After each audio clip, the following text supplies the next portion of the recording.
Good morning friend. आज आपण solid state ह्या चॅप्टरच्या सेकंड लेक्चरला सुरुवात करत आहोत. त्याला आपण स्टेट्स ऑफ मॅटर किती आहे, त्याच्यामध्ये सॉलिड, लिक्विड, गॅस यांच्या कशा पद्धतीने एकमेकांमध्ये इंटरचेंज होतात ते पाहिलं. त्याच्यानंतर आपल्याला सॉलिड म्हणजे काय ते विचार केला आपण. सॉलिड जे काही मॅटरचे स्टेट्स ऑफ मॅटर आहेत त्याचे दोन प्रकार होतात तुमचे, crystalline solid, amorphous solid. Crystalline solid म्हणजे काय ते समजून घेतलं, ॲमॉर्फस सॉलिड म्हणजे काय ते समजून घेतलं आपण. आयसोमॉर्फिझम म्हणजे काय ते समजून घेतलं, पॉलिमॉर्फिझम म्हणजे काय ते समजून घेतलं. आणि पुढे आज आपण नेक्स्ट पॉईंट जो आहे याच्या संदर्भामधला तो आहे क्लासिफिकेशन ऑफ क्रिस्टलाइन सॉलिड्स. तो आपल्याला सुरू करायचा आहे. ओके, बघा पुन्हा इथं आपण सॉलिड आहे, त्या सॉलिडचे दोन भाग केलेले आहेत तिथं, ॲमॉर्फस सॉलिड आणि क्रिस्टलाइन सॉलिड. आज आपल्याला जे काही डिस्कशन करायचे ते क्रिस्टलाइन सॉलिडच्या संदर्भामध्ये डिस्कशन करायचं आहे. सो बी केअरफुल, व्यवस्थित समजून घ्या. क्रिस्टलाइन सॉलिडचे आपण चार टाईप करणार आहोत. एक आहे तुमचा फर्स्ट आहे तुमचा कोव्हॅलेंट और नेटवर्क सॉलिड, जो आपण काल डायमंडचं एक्झाम्पल बघितलं तो याच्यामध्ये ते तुमचं कोव्हॅलेंट सॉलिड्समध्ये ते. मेटॅलिक सॉलिड सेकंड आहे तुमचं इथं मेटॅलिक सॉलिड. आता मेटॅलिक सॉलिड काय आहे तर मेटॅलिक सॉलिड जी तुमची आयर्न आहे, गोल्ड आहे, आयर्न, गोल्ड, सिल्वर, हे काही जे एक्झाम्पल कसे तुमचे इथं मेटॅलिक सॉलिडचे आहेत. थर्ड वन आहे तुमचं आयनिक सॉलिड आहे, जे electrostatic force of attraction opposite charges एकमेकांजवळ आलेले आहेत. त्याच्यामध्ये जर आपण एक्झाम्पल बघितलं तर NaCl हा कॉमन एक्झाम्पल आहे जो आपल्याला चांगल्या पद्धतीने माहिती आहे. आणि चौथा टाईप आहे क्रिस्टलाइन सॉलिडचा, तो आहे मॉलिक्युलर सॉलिड. चौथा टाईप क्रिस्टलाइन सॉलिडचा आहे तो मॉलिक्युलर टाईप, मॉलिक्युलर सॉलिड्स. आता मॉलिक्युलर सॉलिड काय आहे तर तुमच्या याच्यामध्ये आईस आहे. Ice is the example of molecular solid. Okay, H2O चे मॉलिक्युल एकमेकांजवळ आलेले आहेत, त्याला आपण आईस मॉलिक्युलर सॉलिड म्हणून. ओके, आता बघा चार टाइप्स पहिले आपण याच्यामध्ये, कोव्हॅलेंट सॉलिड और network solid, second metallic solid, third आयनिक सॉलिड आणि फोर्थ मॉलिक्युलर सॉलिड. ओके, त्यातला जो काही कोव्हॅलेंट आहेत, कोव्हॅलेंट सॉलिड्स आहेत किंवा नेटवर्क सॉलिड्स आहेत, it has two types. Okay, two dimensional solids and 3D solids, three-dimensional solids. Okay, 2D solids, here we can say 3D solids. काय आहे की डिटेलमध्ये आपल्याला ह्या सगळ्या गोष्टी बघायच्या आहेत. टू डायमेन्शनल अरेंजमेंट काय आहे, थ्री डायमेन्शनल अरेंजमेंट काय आहेत, कशा पद्धतीने ते कंपाऊंड फॉर्म होतात, कसे ते सॉलिड्स फॉर्म होतात, या संदर्भामध्ये आपल्याला डिटेलमध्ये डिस्कशन करायचं आहे पुढे. ओके, मेटॅलिक सॉलिडचे कोणत्याही प्रकारचे टाईप नाहीत, आयनिक सॉलिडचे कोणत्याही प्रकारचे टाईप नाहीत. मात्र मॉलिक्युलर सॉलिड आहे, that molecular solid has the three type. Okay, first one is polar solid, second one is non polar solid and third one is hydrogen bonded solid. आता polar solid, non polar solid किंवा hydrogen bonded solids, जर यांना काय म्हणायचं, कशा आहेत, जे काही मॉलिक्युल्स आहेत, पोलर मॉलिक्युल्स, जे पोलर मॉलिक्युल आहे ते पोलर मॉलिक्युलमुळे जो काही सॉलिड फॉर्म होते त्याला आपण इथं पोलर सॉलिड म्हणणार आहोत. डिटेलमध्ये डिस्कशन करणार आहोत आपण याच्यामध्ये. नॉन पोलर आहेत, तसं फॉर एक्झाम्पल पोलरच्या संदर्भामध्ये आपण जर बघितलं तर HCl आहे. ठीक आहे, हे सांगता येईल आपल्याला. नॉन पोलर मध्ये जर आपण इथं म्हटलं तर तुमचे जे काही सॉलिड आहे, तुमचा समजा CH4 आहे, ऍक्च्युअली गॅसेस आहे, ज्यास आपण यांना कूल करणार, कूल केल्यानंतर यांना लिक्विडमध्ये आणि लिक्विडचं कन्व्हर्जन सॉलिडमध्ये करणार आपण यांना, ते तुमचं इथं non polar solid. Your Dryas CO2 हा तुमचं नॉन पोलर सॉलिड आहे. हायड्रोजन बॉन्डेड मध्ये तुम्हाला हा आईसचा एक्झाम्पल देता येणार याच्यामध्ये.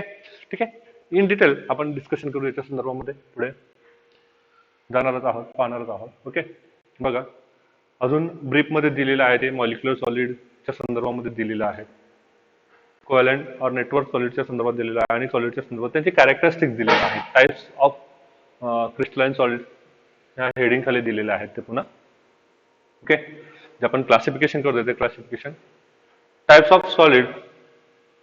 त्यात इथं पहिला सॉलिड दिलं त्यांनी मॉलिक्युलर सॉलिड. ओके, कोणतं दिलं यांनी तर पहिला मॉलिक्युलर सॉलिड दिलं आहे. अगोदर त्यांनी तिथं कोव्हॅलेंट नेटवर्क दाखवलं होतं, इथं मॉलिक्युलर सॉलिड दाखवतात, काही फरक पडत नाही, सिक्वेन्स मागे पुढे झालेला आहे. ओके, बेसिक युनिट काय याच्यामध्ये, बेसिक युनिट किंवा कॉन्स्टिट्युएंट पार्टिकल्स काय आहेत तर ॲटम्स और मॉलिक्युल्स. काय आहे, ॲटम्स और मॉलिक्युल्स. बेसिक कॉन्स्टिट्युएंट पार्टिकल्स काय असणार त्याच्यामध्ये, जसं ॲटम्स फॉर एक्झाम्पल आयर्न आहे. Okay, sorry not iron, sorry argon आहे. ओके, CH4 आहे, CO2 आहे. ओके, आयस आहे. These are the examples. Okay, पण यांचे अजून कॅरेक्टरिस्टिक्स काय आहेत, मग यांच्यामध्ये फोर्स ऑफ अट्रॅक्शन कोणता आहे, कशामुळे हा तुमचा मॉलिक्युलर सॉलिड झालेला आहे. तर बघा तो कसा फॉर्म होतो तुमच्या इथं, डिस्पर्शन फोर्सेसमुळे फॉर्म होते. डिस्पर्शन फोर्स म्हणजे तुमचे नॉन पोलर मॉलिक्युलर सॉलिड असतील. डायपोल डायपोल फोर्सेस आहेत, हे तुमचे पोलर सॉलिड्स असतील. आणि हायड्रोजन बॉन्डिंग्स आहेत, त्यातले हायड्रोजन बॉन्डिंग सॉलिड्स असतील. ओके, हायड्रोजन बॉन्डिंग सॉलिड्स असतील. हे तीन जे टाईप आपल्याला ते तिघ टाईप आहेत. त्या तिघ टाईप मध्ये कोणते कोणते फोर्स असतील तर जो तुमचा नॉन पोलर आहे त्या नॉन पोलर मध्ये कोणतं असणार फोर्स ऑफ अट्रॅक्शन असणार आहे, तो असणार तुमचा इथं नॉन पोलर असणार आहे. सेकंड वन आहे पोलर मॉलिक्युल, त्याच्यामध्ये dipole dipole force of attraction असणार आहे. आणि थर्ड वन जो आहे तो हायड्रोजन बॉन्डिंग, म्हणजे जे हायड्रोजन बॉन्डिंग जे बॉन्डिंग हायड्रोजन बॉन्डेड सॉलिड जे फॉर्म होतात त्यांच्यामध्ये कोणते फोर्स ऑफ अट्रॅक्शन असणार आहे, हायड्रोजन बॉन्डिंग अट्रॅक्शन असणार आहे. त्यांच्या प्रॉपर्टी काय, प्रॉपर्टी सांगता येतात आपल्याला त्यांच्या संदर्भामध्ये. ओके, बघा आता बघा डिस्पर्शन फोर्स आहे, डायपोल डायपोल मुवमेंट आहे, हायड्रोजन बॉन्डिंग आहे. त्याच्यामुळे यांच्यामध्ये यांच्या प्रॉपर्टीमध्ये थोडासा एक मागे पुढे असणार आहे. जसं आता फॉर एक्झाम्पल जर आपण इथं बघितलं, जर डिस्पर्शन फोर्स जे नॉन पोलर मॉलिक्युल आहेत ते व्हेरी सॉफ्ट असणार आहे, व्हेरी सॉफ्ट असणार आहे.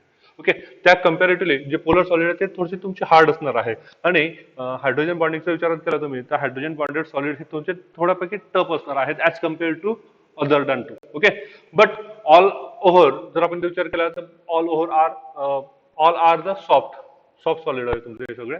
ओके, त्यांचं मेल्टिंग पॉईंट काय तुमचं इथं तर low to moderately high melting point, low to moderately high melting point राहिलेले.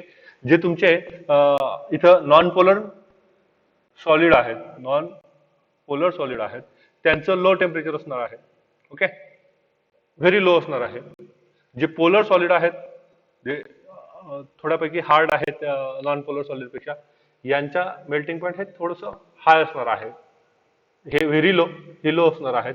आणि जे काही तुमचे हायड्रोजन बॉन्डेड सॉलिड्स आहेत त्यांचं टेम्परेचर मेल्टिंग पॉईंट हा तुमचा मॉडरेटली हाय असणार आहे, मॉडरेटली हाय असणार आहे. ओके, हा डिफरन्सिएशनही आपण त्याच्यामध्ये बघून घेतोय, नॉन पोलर, पोलर आणि हायड्रोजन बॉन्डेड मॉलिक्युल्स त्यांच्यातलं आपण जे काही सॉलिड त्यांच्यातलं डिफरन्सिएशनही आपण इथं पाहून घेतोय. ओके,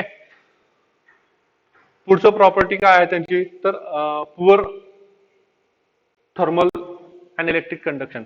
ओके, म्हणजे खूप कमी प्रमाणामध्ये ते इलेक्ट्रिसिटी कंडक्ट करतील किंवा थर्मल कंडक्टिव्हिटी त्यांच्यामध्ये असणार आहेत, हीट ट्रान्सफर ते सहज करणार नाहीत मॉलिक्युलर सॉलिड्स. ओके, एक्झाम्पल आपण ऑलरेडी डिस्कस केलेले ऑर्गॉन आहे, मिथेन आहे, ड्राय आईस आहेत, यासारखे एक्झाम्पल्स आपल्याला याच्यामध्ये देता येतील. ओके, नेक्स्ट वन जे आहे तुमचं ते आहेत कोव्हॅलेंट नेटवर्क और नेटवर्क सॉलिड आहेत.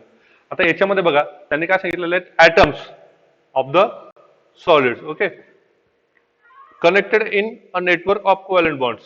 म्हणजे जे काही असेल जसं आपण काल बघितलं याच्यामध्ये की डायमंड आहेत, त्या डायमंडच्या संदर्भामध्ये की तो डायमंड जो आहे अशा पद्धतीने हा बॉन्डेड झालेला आहे, चार ठिकाणी बॉन्डेड झालेला आहे. ओके, ठीक आहे. तर हे जे काही ऍटम्स आहेत ते ऍटम्स एकमेकांना काय झालेले ते कनेक्ट झालेले आहेत. कोणत्या bond through? Through covalent bond. Okay, atoms connected in a network of covalent bond. काल आपण डायमंडचे एक्झाम्पल याच्यामध्ये पाहिलेले आहेत. यांच्यामध्ये फोर्स ऑफ अट्रॅक्शन काय असणार आहे? सिंपल आहे. कोणतं बॉन्ड असणार त्यांच्यामध्ये? कोव्हॅलेंट बॉन्ड असणार आहे. काय सांगितलं त्यांनी इथं? They are very hard, very high melting point, poor thermal and electric conduction. Okay, very hard असणार आहे, कारण व्हॅलेंट बॉन्ड हा तुमचा बऱ्यापैकी स्ट्रॉंग बॉन्ड असतो, खूप स्ट्रॉंग बॉन्ड असतो तो. ओके, हा एक्सेप्शन्स आहे त्याच्यामध्ये. हा जो काही ग्राफाइट आहे, हा ग्राफाइट एक्सेप्शन आहे, तो सॉफ्ट आहे. मात्र डायमंड हा खूप हार्ड आहे. डायमंड हा खूप हार्ड आहे. बघा इथंच बघा कोव्हॅलेंट बॉन्ड मध्ये डिफरन्स आलेला आहे त्याच्यामध्ये. तर इथं काय सांगितलं त्यांनी, व्हेरी हार्ड. इथं डायमंडच्या आपला ग्राफाइटच्या सर्व सांगतात की सॉफ्ट. तुम्ही पेन्सिलमध्ये जो वापरतात, पेन्सिल तुमची जी आहेत त्याच्याने राईट करताय तुम्ही, ते ग्राफाइट आहेत, ते सॉफ्ट आहेत. डायमंडचं मेल्टिंग पॉईंट खूप जास्त आहेत, ग्राफाइटचं मेल्टिंग पॉईंट कमी आहे. Graphite is a good conductor of electricity and thermal conduction. Okay, but diamond and other covalent solids are very poor in thermal and electrical conduction.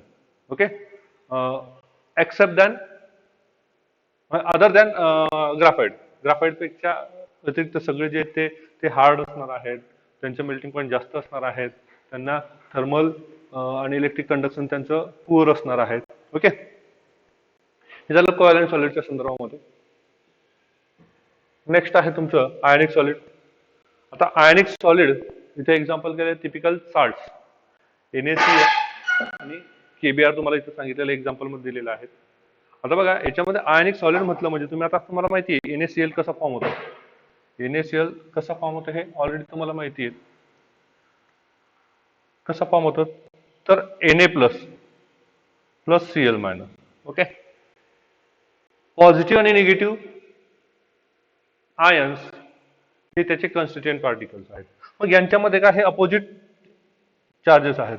Opposite charges आहेत म्हणजे त्यांच्यामध्ये electrostatic force of attraction असणार आहे. Force between the particles कोणता असणार तुमचा, electrostatic force of attraction आहे.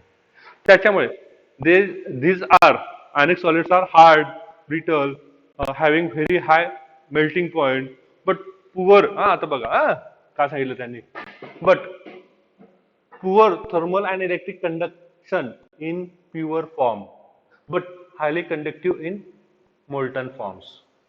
Okay, हा महत्वाचा मुद्दा आहे तो समजून घ्या. कोणता जो आहे तो पुअर आपला थर्मल कंडक्टिव्हिटी आणि इलेक्ट्रिक कंडक्टिव्हिटीच्या संदर्भामध्ये काय सांगितलं त्यांनी, इतर प्रॉपर्टी काय, हार्ड आहे, ब्रिटल आहे. Okay, having very high melting point, but this point try to understand very carefully. Okay, what it say, poor thermal and electric conduction in pure form. When ionic solids are in pure form, they are electrically neutral. That means there is no conduction of electricity when they are in pure form, but highly conductive in molten form. That solids present in molten form, then they are highly conductive. That is electric conduction त्याच्यामध्ये काय हा खूप जास्त असणार आहे when they are in molten form or in aqueous form मध्ये. Okay, म्हणजे त्यांचं तिथं आयनायझेशन झालेलं असेल, त्यांचं आयनचं डिसोसिएशन झालं असेल, तिथं यांची कंडक्टिव्हिटी मात्र काय ती वाढलेली आहे. ओके, एक्झाम्पल आपल्याला माहिती आहे टिपिकल साल्ट्स, एक्झाम्पल NaCl आहे, KBr आहे, यासारखे एक्झाम्पल आपल्याला त्याच्यामध्ये सांगता येतील. ओके, हा झाला तुमचा तिसरा आयनिक सॉल्टच्या संदर्भामध्ये झाला जो टाइप आहे क्रिस्टलाइन सॉलिडचा. चौथा आहे तुमचा मेटॅलिक सॉलिड. याच्यामध्ये कॉन्स्टिट्युएंट पार्टिकल्स काय तुमचं ॲटम्स आहे. यांच्यामध्ये कोणत्या प्रकारचे बॉन्ड्स असतील तर यांच्यामध्ये आहे तुमचे मेटॅलिक बॉन्ड्स आहेत. याच्यामध्ये तुमचं metallic bonds. Okay, they are soft to very hard. Okay, आता बघा जसं सॉफ्ट म्हणजे काय, आपण जर 24 कॅरेट सोनं जर घेतलं तर तो एकदम सॉफ्ट आहे. तिथं जर आपण आयर्न घेतलं, ओके, प्युअर आयर्न, तो हार्ड आहे, व्हेरी हार्ड आहे. ओके, किंवा कॉपर घ्या, तो कॉपर तुमचं मॉडरेटली हार्ड आहे, तो खूप जास्त पण नाही आणि खूप सॉफ्ट पण नाही, खूप जास्त हार्ड पण नाही. Okay, they have low to very high melting point. आता जर जे सॉफ्ट आहे त्यांचे मेल्टिंग पॉईंट हा कमी असणार आहे, जे हार्ड आहे त्यांचं मेल्टिंग पॉईंट हा जास्त असणार आहे. ओके, बघा आता याच्यामध्ये आपण आतापर्यंत poor conduction of electricity and thermal कंडक्शनच्या संदर्भात आपण लो पुअर म्हटलेला आहे. फक्त आयनिक सॉलिड मध्ये म्हटलं की they are conductive when they are present in a molten form. Okay, but here all metallic solids are excellent thermal and electrical conduction. Okay, त्याच्यामध्ये हे सगळे तुमचे खूप जास्त प्रमाणामध्ये थर्मल कंडक्टिव्हिटी आणि इलेक्ट्रिक कंडक्टिव्हिटी दाखवणार आहात. दे आर मेलेबल आणि डक्टाईल. ठीक आहे, या प्रॉपर्टी आपल्याला माहिती आहेत. एक्झाम्पल काय, all metallic elements, example copper आहे, सिल्वर आहे, गोल्ड आहे, आयर्न आहे, खूप सारे एक्झाम्पल आहेत आपल्या याच्यामध्ये, झिंक आहे. There are so many examples of metallic solids. Okay, पुढच्या मुद्द्याकडे आपण जाऊ. इथं ऑफसो तुम्हाला हे अंडरस्टँड झालं आहे.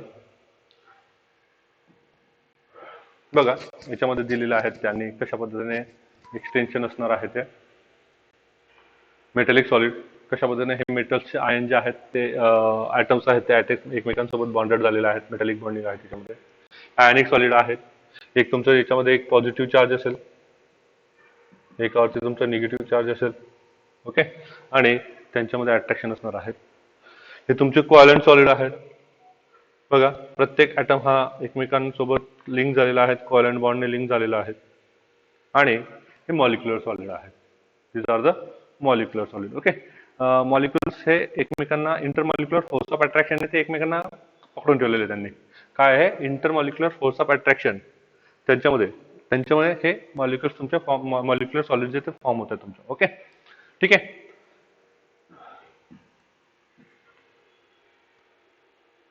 Next one is crystalline structure. काय क्रिस्टलाइन स्ट्रक्चर काय आहे ते समजून घेणं आपल्यासाठी अतिशय गरजेचं आहे.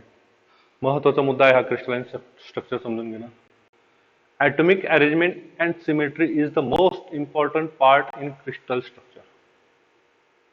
बघा काय सांगितलं त्यांनी याच्यामध्ये, क्रिस्टल स्ट्रक्चर म्हणजे काय ते आपल्याला नेमकं समजून घेणं आहे.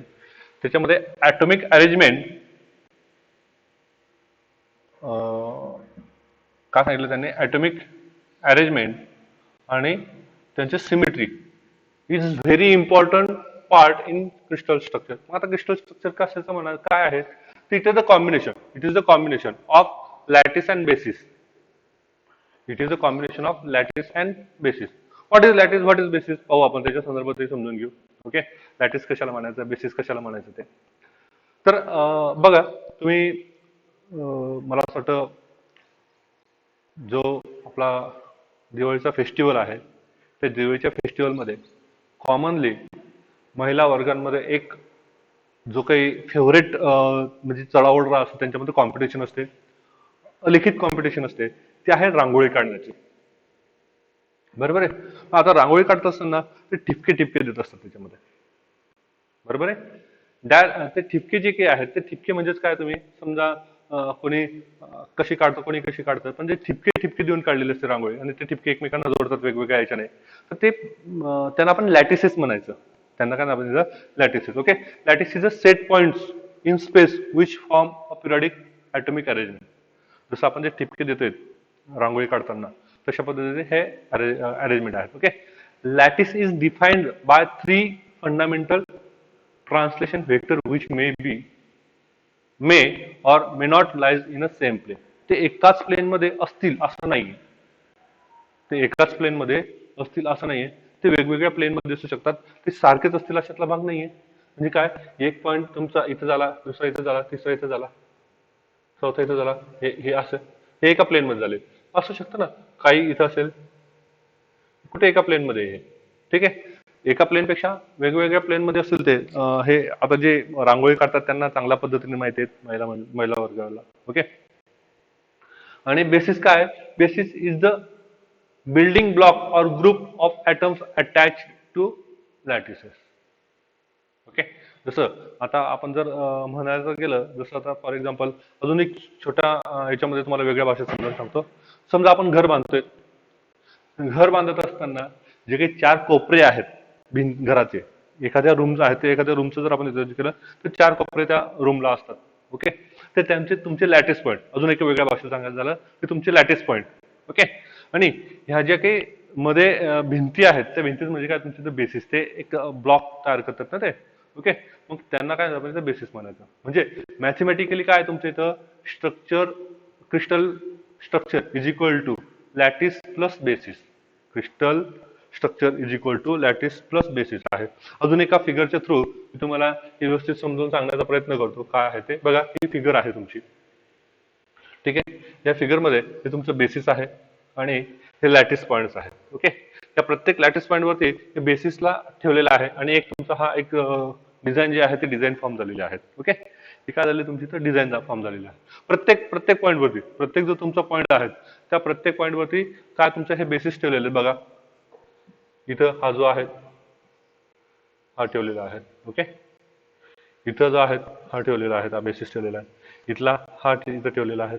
इथं दोनच आहे, इथे ते दोनच ठेवलेले आहेत. ओके, म्हणजे असं आपण म्हणतो की जे काही तुमचे जे दोन लॅटिस पॉईंट आहेत त्या दोन लॅटिस पॉईंटला एक इन शॉर्ट काय ते जोडण्याचं काम करतात. त्यांना आपण काय म्हणायचं बेसिस म्हणायचं. ओके, जसं मी घराचं सांगितलं तुम्हाला, रूमचं सांगितलं, एक ब्लॉक आपण एक रूम तयार करतो तर ते तुमचे जे 4 कॉलम्स आहेत ते 4 कॉलम्स म्हणजे काय तुमचे लॅटिस पॉईंट्स आहेत आणि जे काही भिंती झालेले ते तुमच्या बेसिस आहेत. अशा पद्धतीने हा तुमचा एक क्रिस्टल्स, जशी ती रूम तयार होते तसे तुमचे हे क्रिस्टल्स तयार होतात. तसे हे काय तुमचे इथं क्रिस्टल्स फॉर्म होतात. ओके, ते सहज तुम्हाला लक्षात येतील. किंवा बघा अजून वेगळ्या भाषेत जर सांगायचं झालं तुम्हाला तर ते भिंत बांधतात, त्या भिंत बांधताना अजून आपण एक थोडंसं वेगळा याच्यात जाऊ. ज्या भिंत बांधतात त्या भिंत बांधत असताना बघा वीट जे ठेवले आहेत ते वीट म्हणजे तुमचं काय आहे बेसिस आहे.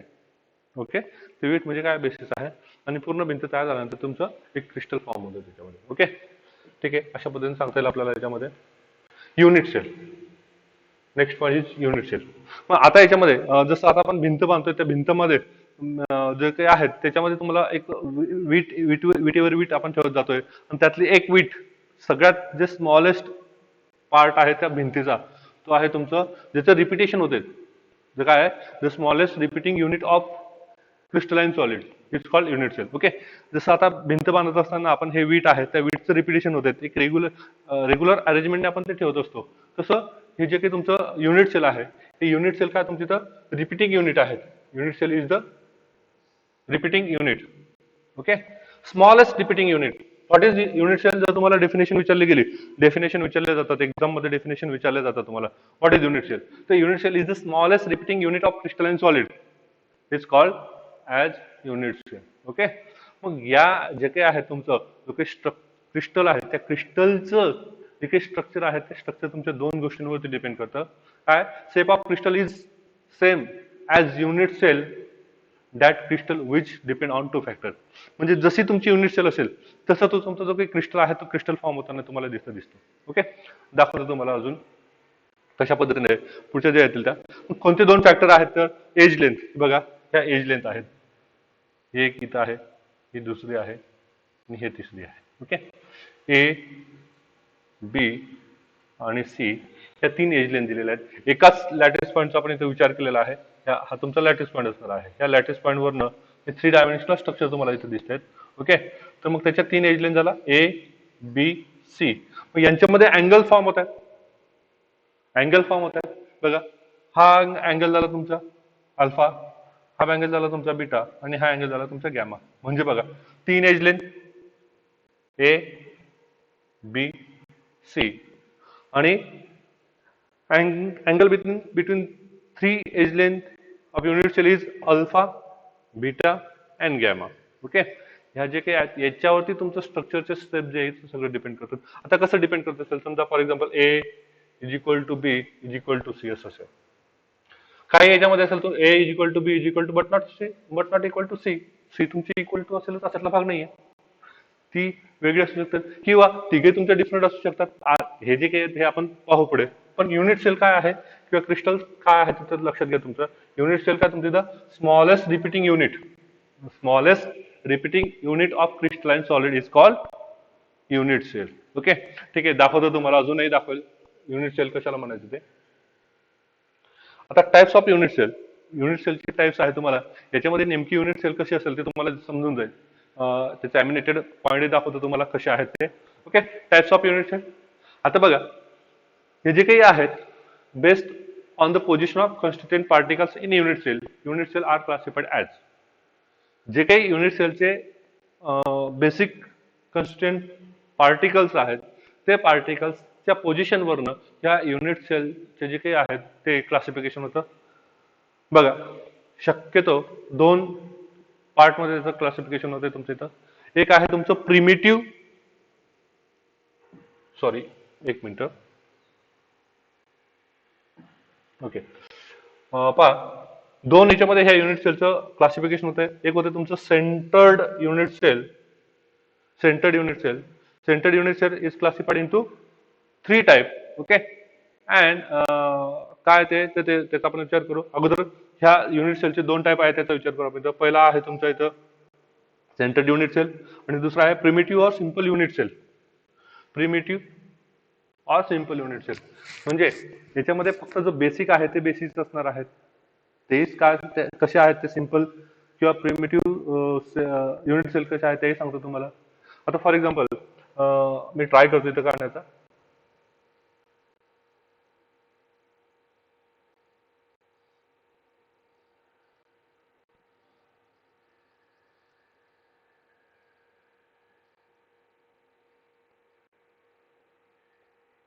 हे असणार तुमचे सिंपल युनिट सेल असणार आहेत.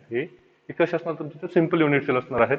आता सेंटर्ड युनिट सेल काय, this is a simple unit cell. Okay, आता सेंटर्ड युनिट सेल कसे असणार आहेत, काय असतील याच्यामध्ये 3 प्रकार सांगितले. त्याच्यामध्ये body centred unit cell, face centred unit cell आणि याने सांगितलं की end centred unit cell. Okay, आता काय असेल इथेही ट्राय करतो काढण्याचा.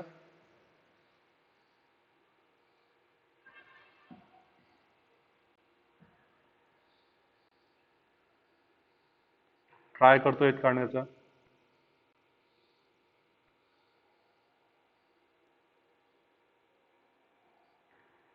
बघा, ही सिंपल युनिट सेल आहे. ओके, याच्यामध्ये हा जो काही तुमची बॉडी आहे या बॉडीच्या इनसाइड एखादा कॉन्स्टिट्युएंट पार्टिकल तुमचा असेल तो झाला तुमचा बॉडी सेंटर. ओके, तो काय झाला तुमचा body centre. Okay, face centre काय असेल तर ह्या फेजेस आहेत. तुम्ही बघा तो डायस बघितलेला आहे तुम्ही सापशिडी खेळताना, तो जो डायस वापरलेला आहे तो डायस बघा. तो डायस नजरेसमोर ठेवा. तुम्ही आठवण्याचा प्रयत्न करा की डायस कसा आहे. त्या डायसला फेजेस किती ते बघा, त्याला किती फेजेस आहेत त्यांच्यावरती अंक असतात. 1 2 बरोबर आहे का, 3 4, खालच्या साईडला 5 असणार आहे आणि वरच्या साईडला 6 असणार आहे. असे 6 पेजेस असतात. ओके, पॉइंट्स असतात. एका याला 1 असतं, दुसऱ्याला 2, तिसऱ्याला 3 4 5 6 असे असतात. Okay, they are the faces, that are the, ते आपण युनिट सेल समजू आणि त्याला ते फेजेस आहेत. आणि त्या फेजेसवरती ज्या ऍटम्स असतील तुमचे, त्या फेजेसवरती ज्या ऍटम्स असतील तुमचे त्याला आपण इथं फेस सेंटर म्हणणार. काय आपण त्याला फेस सेंटर म्हणणार. आणि एंड सेंटर काय किंवा बेस सेंटर्ड युनिट सेल म्हणजे काय असेल याच्यामध्ये.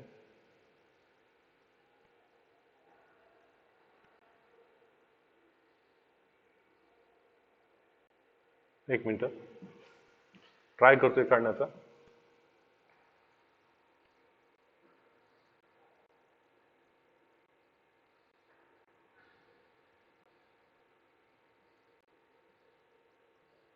हे जे काही एंड आहेत, हे जे काही एंड आहेत फक्त एंडला, कोणत्याही 2 एंड साइडला ज्या ऍटम्स प्रेझेंट असतील त्याच त्याला आपण काय म्हणतात, एंड सेंटर्ड युनिट सेल और base unit cell. Okay, base असं जे असेल त्यांना आहेत. ह्या गोष्टी आपण एक एक एक एक डिटेलमध्ये पाहणार आहोत, डिटेलमध्ये त्याच्यावरती डिस्कशन करणार आहोत.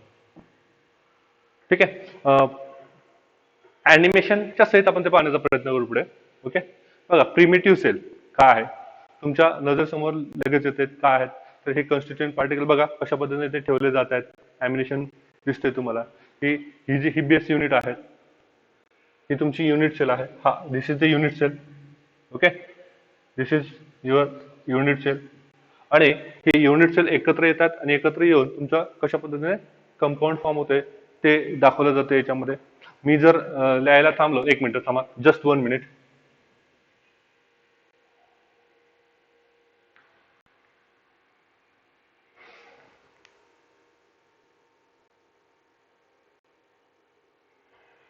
Okay, just 1 minute. हा, ओके, बघा ही तुमची युनिट सेल आहे. सिंपल युनिट सेल आहे, काही नाही त्याच्यामध्ये.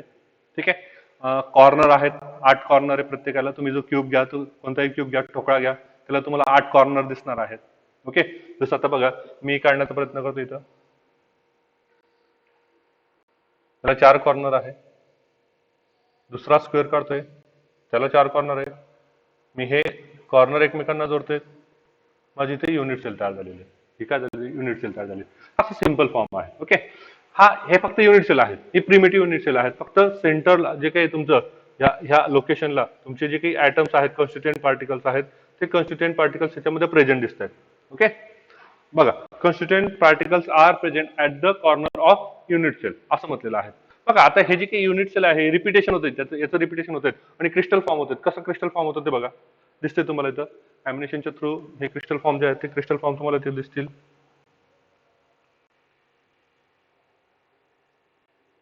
बघा क्रिस्टल फॉर्म होताना दिसते तुम्हाला इथं. अशा पद्धतीने रिपिटेशन होते त्याच्यामध्ये. आणि बघा हा ऍटम जो हळूहळू तो पूर्ण होत जातोय, हा बघा हा पूर्ण होत जातोय तो पूर्ण. ओके, पूर्ण ऍटम होत जातोय तो. ठीक आहे, तर कशा पद्धतीने हे झालं तुमचे प्रिमिटिव्ह सेल. पुढचे आहे तुमचे बॉडी सेंटर. ही बेसिक युनिट सेल आहे तुमची बॉडी सेंटरची. कॉर्नर आहेच हे तुमचे 8 कॉर्नर आहेच त्याच्यामध्ये. हे तुमचे 8 कॉर्नर आहेत.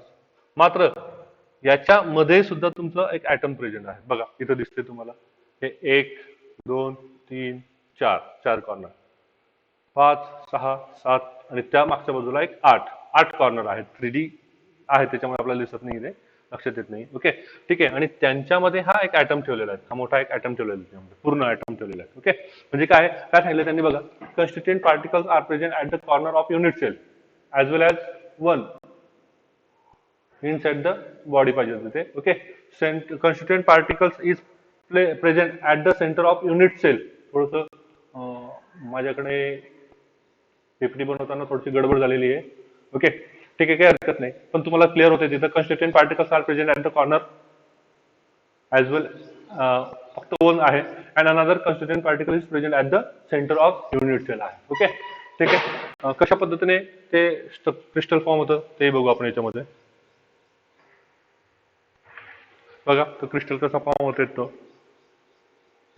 कॉन्स्टिट्युएंट जे युनिट सेल आहेत त्या युनिट सेलचं रिपिटेशन होत आहे. आणि तुमच्या इथं ओके क्रिस्टल आहेत, तो क्रिस्टल फॉर्म होताना दिसतो इथं.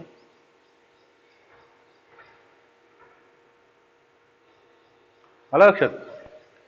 ठीक आहे,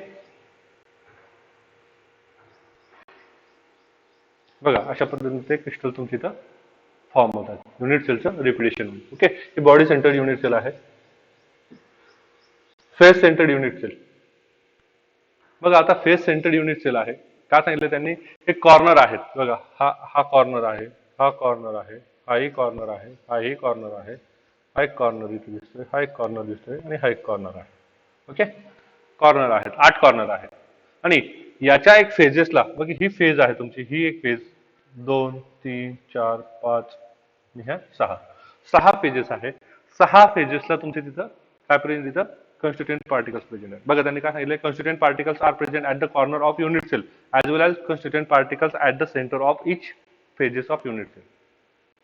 म्हणजे कॉर्नरला सुद्धा आहे constituent particles आणि त्याच्या फेजेसला सुद्धा आहे.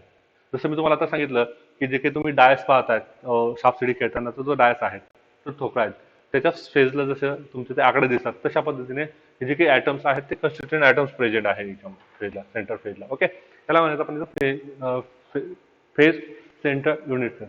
ओके, याच्यामध्ये तुम्हाला बेस युनिट सेलचं जे काही हे आहेत ते फारसं त्याचं आपल्याला चर्चा करायचं नाही आहे. फक्त एक स्ट्रक्चर ते तुम्हाला दाखवून देतो कशा पद्धतीने असेल ते. कॉर्नरला आहेत, हे कॉर्नरला कॉन्स्टिट्युएंट पार्टिकल्स तुमचे आहेत. एक मिनिट, सॉरी, हे कॉर्नरला तुमचे कॉन्स्टिट्युएंट पार्टिकल्स आहेत.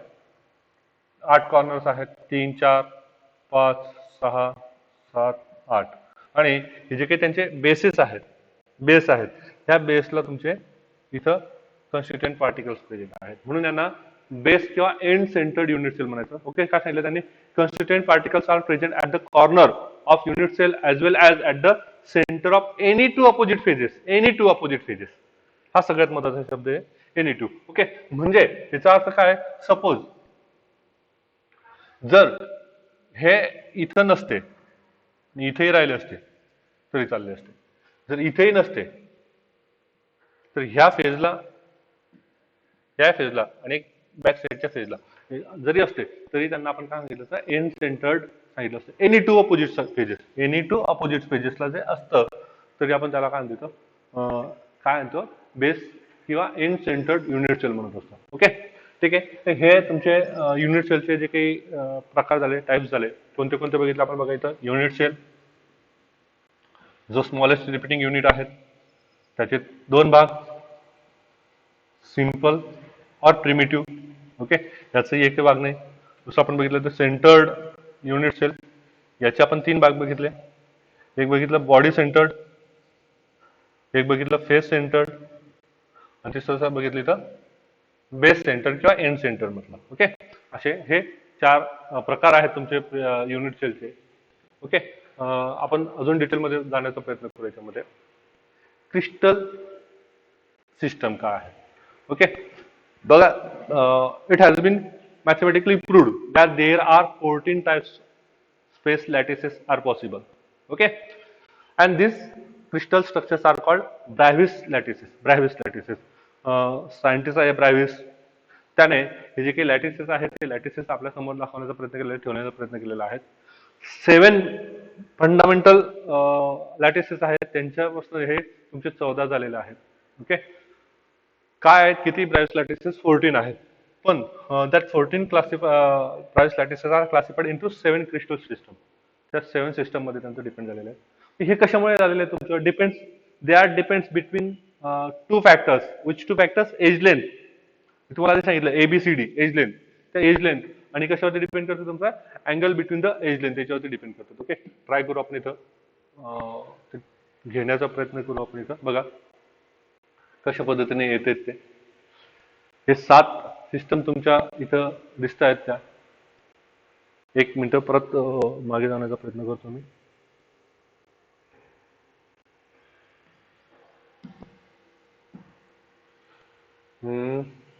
एक व्हिडिओ होता, तो प्ले होत नाही इथं. त्या व्हिडिओवरून तुमच्या लक्षात आलं असतं.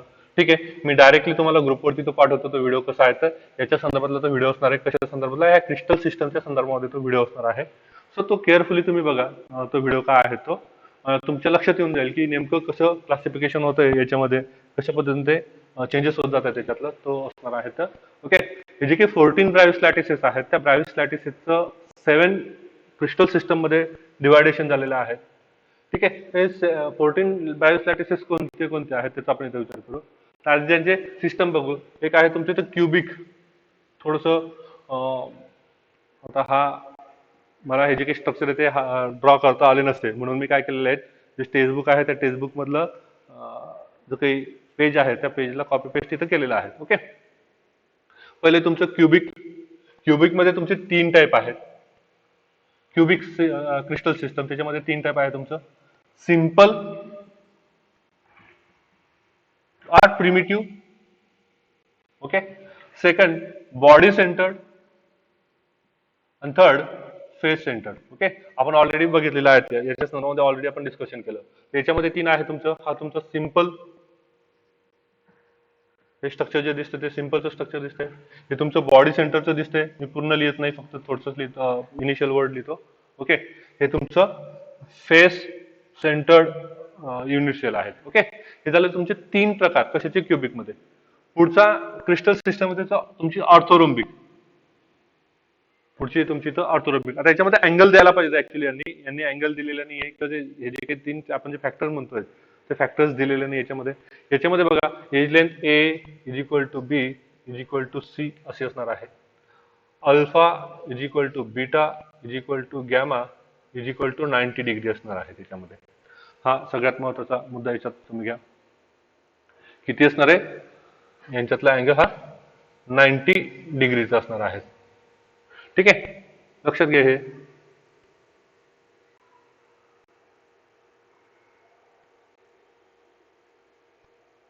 एक मिनिट. ओके, ठीक आहे. सेकंड आहे तुमचं ऑर्थोरोम्बिक. ऑर्थोरोम्बिक मध्ये 4 भाग आहेत. 4 प्रकार आहे तुमचं. Simple, body centre, face centre आणि इथं आहे तुमचं एक एंड सेंटर. एंड सेंटर याच्यामध्ये आहेत बघा. इथे झाले तुमचे 3, इथे झाले 4, टोटल तुमचे झालेले 7. ओके, टोटल 14 आहेत. एकूण किती तुमचे इथं 14. त्यातले किती झाले तिथं पहिल्या याच्यातच, पहिल्याच्या याच्यात किती झाले तुमचे इथं 14 पैकी 7 झाले. म्हणजे जे काही राहिलेले आहे त्यांच्यामध्ये तुमचे 7 असणार. ओके, आता याच्यामध्ये काय आहेत, A is equal to B, मी इथं लिहितो A is equal to B is equal to C, sorry not equal to C. Okay, alpha is equal to beta is equal to gamma is equal to 90 degree. म्हणजे एक age length यांच्यामध्ये वेगळी आहे. याच्यात काय होतं तुमचं की all edge length are equal.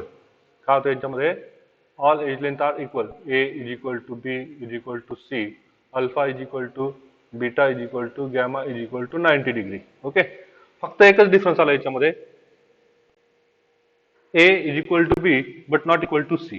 त्याला आपण ऑर्थोरोम्बिक म्हटलं. काय म्हणतो त्याला आपण इथं ऑर्थोरोम्बिक. आणि त्याचे ड्रायव्हिस क्रिस्टल किती होतात, त्याचे 4 होत आहेत. Okay, simple, body centre, face centre आणि येस फेस आपलं base centre. Okay, tetragonal, tetragonal आहे तुमचा पुढचा टाइप. ह्या टेट्रागोनल मध्ये A is not equal to B not equal to C, all edge length are different, all edge length are different. याच्यामध्ये सगळ्या तुमच्या एज लेंथ काय असणार आहे, ह्या डिफरंट असणार आहे. That means but alpha is equal to beta is equal to gamma is equal to 90 degree. इथं मात्र ते सारखे असणार तुमचा. ओके, याचे दोनच टाईप होते तुमचे, तर सिंपल आणि बॉडी सेंटर दोनच होते. त्याच्यामध्ये सिंपल आहे आणि बॉडी सेंटर आहे. बघा 7 आणि 2 9. आता पण किती झालं तुमच्या इथं 9 झालेलं आहे. ओके, नेक्स्ट म्हणजे तुमचं मोनोक्लिनिक. चौथा तुमचा जो टाईप आहे तो मोनोक्लिनिक आहे. याच्यामध्ये alpha A is not equal to B, A is not equal to B not equal to C. याच्यामध्ये ए इक्वल टू नाही, बी इक्वल टू नाही, सी इक्वल टू नाही. मग हे वरची सारखी कंडिशन आली. आता आतापर्यंत आपण अँगल्स हे सगळे सारखे होते, इथे अँगल मध्ये तुमचं डिफरन्स येणार आहे. Okay, A alpha is equal to beta is equal to 90 degree but gamma is not 90 degree. तिसरा अँगल जो आहे तो तुमचा वेगळा राहणार आहे याच्यामध्ये. तिसरा अँगल जो काय आहे तुमचा तो वेगळा राहणार आहे याच्यामध्ये. ओके, इथेही तसंच, इथं असं असेल alpha A is equal to B is equal to C but alpha is not equal to beta not equal to gamma which is not equal to 90 degree. Okay, हा पहिला आणि हा सारखा आहे. ट्रायक्लिनिक मध्ये तुमचं इथं A is equal to B is equal to, हे इक्वल टू नसणार आहेत सगळे आणि कोणताही अँगल याच्यामध्ये सारखा नसणार आहे. Alpha is not equal to beta not equal to gamma. Okay, alpha is not equal to beta is not equal to gamma. Okay, not equal to 90. आणि याच्यामध्ये A equal to B but not equal to C, alpha is equal to beta is equal to 90 but gamma is equal to 120 असं हे असणार आहे. Okay, मग याच्यामध्ये बघा इथं याचे 2 होते, 11 झाले तुमचे. याचे 1 12 13 आणि 14. यांचे बाकीच्यांचे एक एकच आहेत. बघा पुन्हा एक वेळ सांगतो, याच्यामध्ये किती झालेले तुमचे ते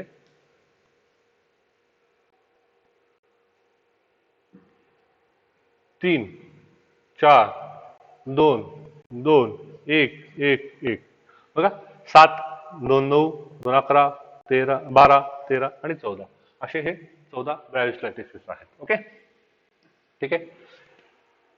ह्या याच्यावरती क्वेश्चन्स विचारले जातात तुम्हाला. ह्या एज लेंथ आणि अँगल वरती ते क्वेश्चन्स तुम्हाला याच्यावरती विचारले जाऊ शकतात परीक्षेमध्ये. ओके, आता काय याच्यामध्ये तर सगळ्यात महत्त्वाचं आहे तुमचं क्युबिक क्रिस्टल. जो याच्यातला ह्या ब्रॅव्हिस लॅटिसेस आहे त्या ब्रॅव्हिस लॅटिसेस मधला आपल्याला एक जो काही लॅटिस आहे त्याच्यावरती डिस्कशन करायचं. एक सिस्टम जे आहे त्या एक सिस्टमवरती डिस्कस करायचे. त्या आहे तुमची सिंपल क्युबिक सिस्टम आहे.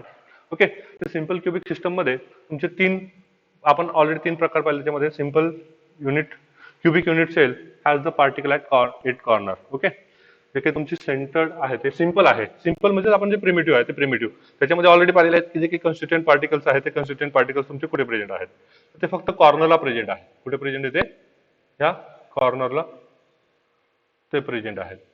ओके, ह्या कॉर्नरला प्रेझेंट आहे. बॉडी सेंटरमध्ये काय बघितलं आपण इथं, की हे जे काही तुमचे युनिट सेल आहेत त्या युनिट सेलच्या कॉर्नरला तर प्रेझेंट आहेच, हे कॉर्नरला तर प्रेझेंट आहेच, इनसाइड द बॉडी सुद्धा आहेत.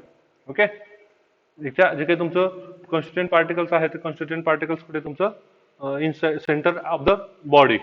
जसं एक्झाम्पल द्यायचं झालं, तुम्हाला एखादा मित्राने गिफ्ट दिलेलं आहे, ते गिफ्ट देत असताना तुम्हाला काय केलं त्याने, हे एक बॉक्स दिलेला आहे, त्या बॉक्समध्ये काहीच नाही, तो सिंपल क्यूब आहे. फक्त बॉक्स दिलेला आहे, तो त्याच्यात काहीच दिलेला नाही, तुमचं सिंपल क्यूब आहे.